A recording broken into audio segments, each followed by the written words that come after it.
Hi, I'm Michael Ching, composer, and I'm here with poet, lyricist, and librettist Reg Huston. And we're here to talk about our collection of 6 songs called Essentials, which has texts by Reg and the music by me. How you doing, Reg? I'm doing very well, Michael, and it's wonderful to see you. I miss our days together in Mexico, and I'm glad to see your face. It's great to see you. Yes, you are on the California coast right now, aren't you? I am. I am in on the Monterey Peninsula in California, and it's a very foggy day today. And but fog or no fog, this is just a beautiful place to be. In Yeah. fact, being here is part of the reason that one of the poems in Essentials that we'll talk about reflects that. Yes, absolutely. So I thought we could do as a format is to encourage you to read the first couple lines of each poem, and then we would talk about them. Sure. So your first poem is called Heaven's Gaze in the set. Right. So Heaven's Gaze was actually set to for my beloved Suzanne Menzer, who actually commissioned the piece. And that's not the reason I wrote it, because he commissioned it, but it was because she is who she is. And it goes like this, the first bit. What can heaven show me that I can't see in your eyes?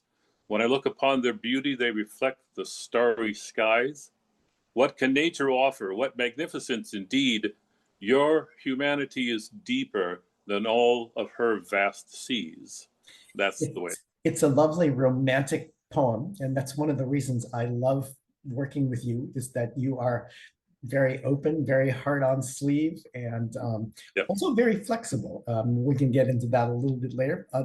But yes, this poem and the second one, "Person in the Moon," were commissioned by Suzanne for a concert that happened in at the San Francisco Conservatory a couple of years ago. And there must have been a dozen, almost a dozen composers Yeah, involved. it's 3 years now. 3 years. Yeah, there were 16 composers and 23 songs. Of all the things that she commissioned, there were 23 songs. And you were kind enough and wonderful enough to offer more than one, which was great. Yes, this poem, this setting is very lyrical and rhapsodic. It kind of gets a little, I don't know, a little poppy at one point in Yeah, time, and it's right. a very romantic song. Yeah, I think it's a very singable song for singers. I mean, of different genres. To tell you the truth, I mean, you don't need an operatic song. You don't need a leader singer kind of thing. It can be done by popular singers if you take it that way. It can be done that way. Yes, and that goes certainly for the second song. The second song is called the person in the moon." That's Emphasis on person. right. I got one day I was sitting here just thinking about stuff, and I go, "Why is it the man in the moon? Why can't it be the woman in the moon?" And then I thought, "Well, geez, we have to change all that, make it the person in the moon." And you took it into a jazz kind of thing with a string bass, which really set the thing. And so it goes like this. Why is the man in the moon called to that? It should be a woman, you see. It makes much more sense to be female because women are born heavenly. The Romans praised Luna, the goddess, not some longshoreman named Fred. Nothing personal, Fred. It's a beautiful it's beautiful up in the night sky. It should be a lady instead. And if I'll throw in here, Michael put in the no offense, Fred, line, which really brings it home and always gets a laugh. And anyway, that's so we're talking about collaboration, and so Michael threw that in there. Yeah, why not give this thing a little tongue in cheek? It's a nice thing. Yes, it's a very jazzy little setting, not meant to be done, oh, absolutely note for note, note, note, perfect. And it's very playful. The first line, the vocally goes, "Why is the man in the moon called that? It should be a woman, you You see." Yeah. see. So it's very much in a jazz kind of style, and then several performers have done a very good job of, going all the way into that style. Yeah, and then there's a very sultry when it comes back for the reprise. It's a very sultry feeling to it. So when it's done, you can really jazz it up. So Yes, the third one in the set is called Petals and Stems with lowercase petals and stems, and it's much more serious. yes, and the petals and stems is lowercase because it just seemed to me that it's about divorce, and there's nothing amicable or painful. There's nothing fun about divorce. I can speak to that personally, and so this talks about the metaphor is a vase on the piano with roses that were given from the man to the woman, and how as time went on, those flowers faded and the petals fell. So now all that's left on the piano are the stems and the roses that have now died. So that's the metaphor. So the petals on the flowers that I gave you, they're dropping one by one. They're gathered in a pile on the table, silent and stoic. Is that all that's left? Is that what we are? And then there are other verses. Yes, it's much darker, and very lyrical as well, though. Yeah, yeah, it's heavy and it hurts. To tell you the truth, it hurts. Yeah, yeah. Reg is very good at making lyrics come alive in a direct and emotional way, and we certainly like our lyrics to be understood, right, Reg? We do. If our lyrics aren't understood, then why not sing la la la? Exactly, exactly. So part of the point of doing these songs and all art songs, even Schubert or what have you, is trying to do the best you can with the lyrics and make the lyrics very comprehensible. The fourth song in the set is a lovely, lovely song, one of my favorites, called When Time No Longer Has Trust in Me. Now, why did you go there with this one? Michael, this is my favorite poem on my sleeve. I don't know. You did such a beautiful job with this. It just, as you get older, which I am am older, you start thinking more and more about what's next, and not only what's next, but what has happened. Where have we come? Where have I gotten? What I've done has it been worthwhile, right? And you raise a couple of kids, and you have time in the arts, and you have things that you've done that you're very proud of. But when you get to the end, what's going to happen? So I thought, the real thing that takes life from you, you can get religious about it, I don't know, but time is the ultimate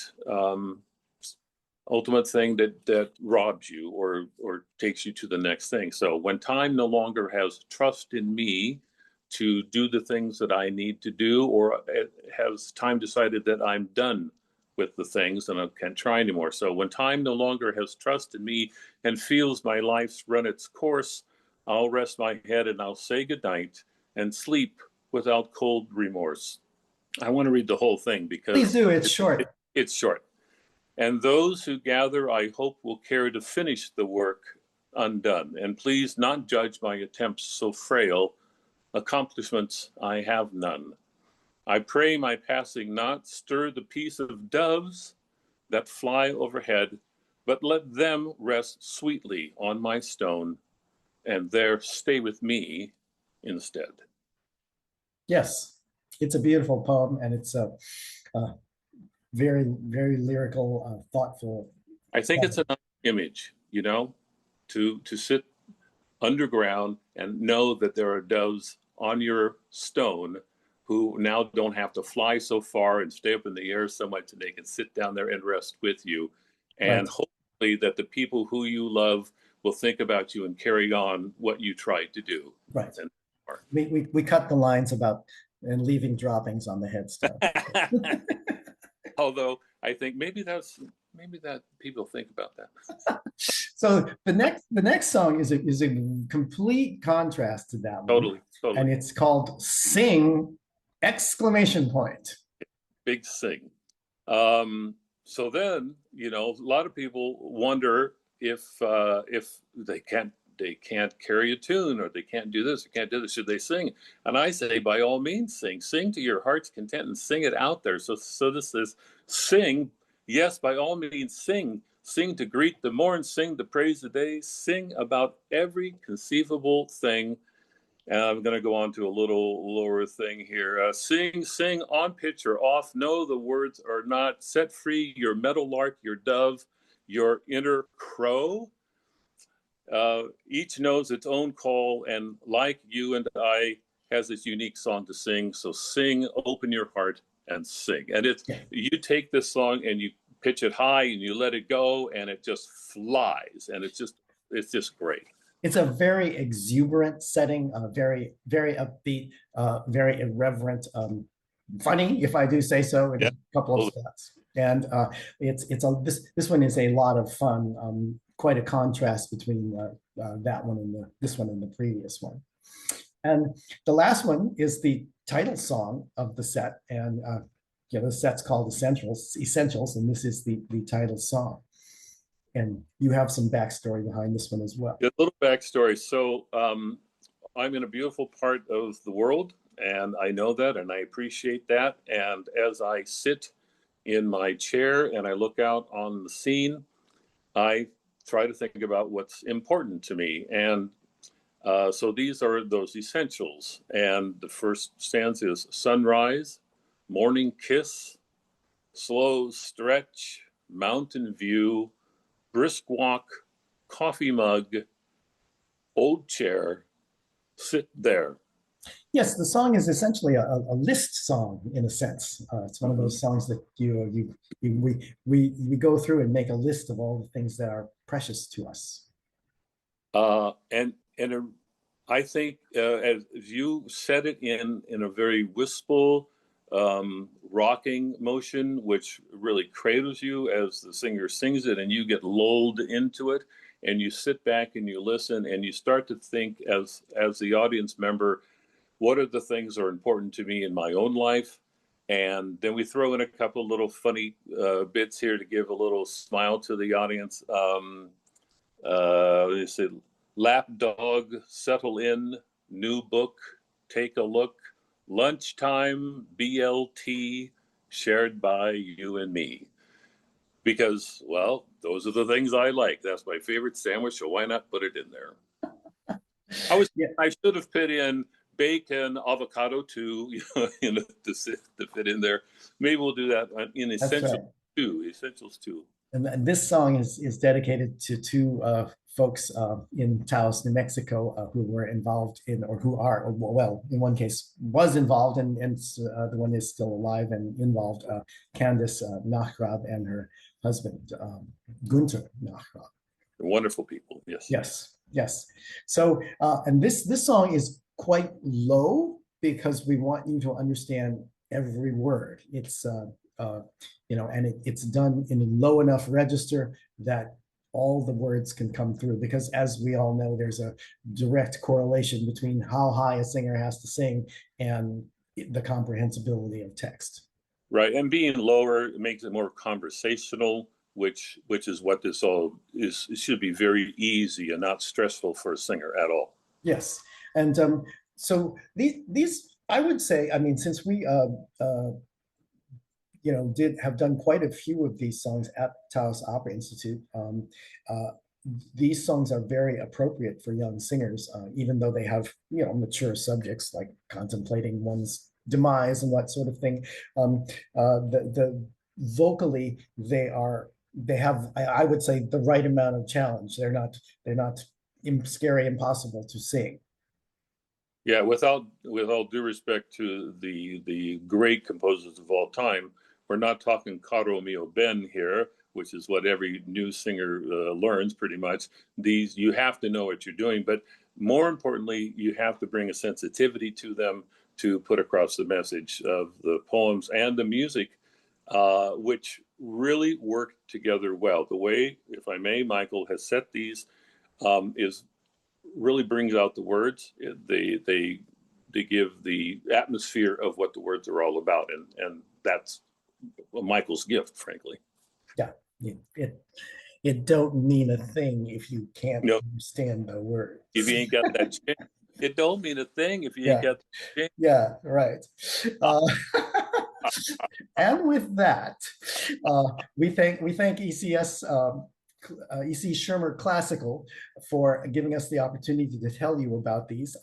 You can get these songs in a high version, and a medium and low version is about to come out, and you can get them singly as PDFs, or you can get the whole collection. And Yeah, I know that Reg and I love it when people, decide they're going to sing a song and, get in touch with us. And we're happy if you put it online or anything like that, because the more the merrier, honestly. get it out there.